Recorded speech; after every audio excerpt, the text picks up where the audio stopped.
പ്രമേഹത്തിന് മരുന്ന് എടുക്കുന്നവർ പ്രോപ്പറായിട്ട് മരുന്ന് കഴിക്കുന്നുണ്ട്, എക്സസൈസ് ചെയ്യുന്നുണ്ട്, ഭക്ഷണത്തിന് പ്രോപ്പറായിട്ട് നോക്കുന്നുണ്ട്.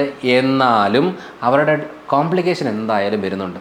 എന്ന് വെച്ചാൽ ഷുഗറിന് മരുന്ന് കഴിക്കുമ്പോൾ ഷുഗർ കൺട്രോളായി ബ്ലഡിൽ കൺട്രോളായി നിൽക്കും എന്നുള്ളതല്ലാതെ വേറെ ഒരു ഒരു മെച്ചവും പ്രമേഹത്തിൻ്റെ മരുന്നുകളിൽ നിന്ന് കിട്ടുന്നില്ല. എന്ന് വെച്ചാൽ ഷുഗർ കൂടുന്നില്ല, 100% കറക്റ്റാണ്, യാതൊരു കാര്യമില്ല.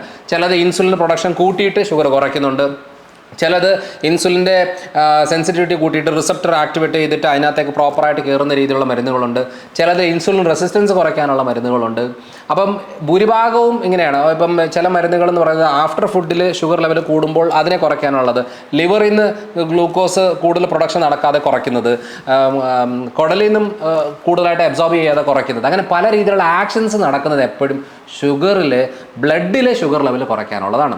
എന്ന് പറഞ്ഞുകൊണ്ട് പ്രമേഹം വന്നതിൻ്റെ കാരണം മാറുന്നില്ല, പ്രമേഹത്തിൻ്റെ ഡാമേജ് മാറാനേ പോകുന്നില്ല.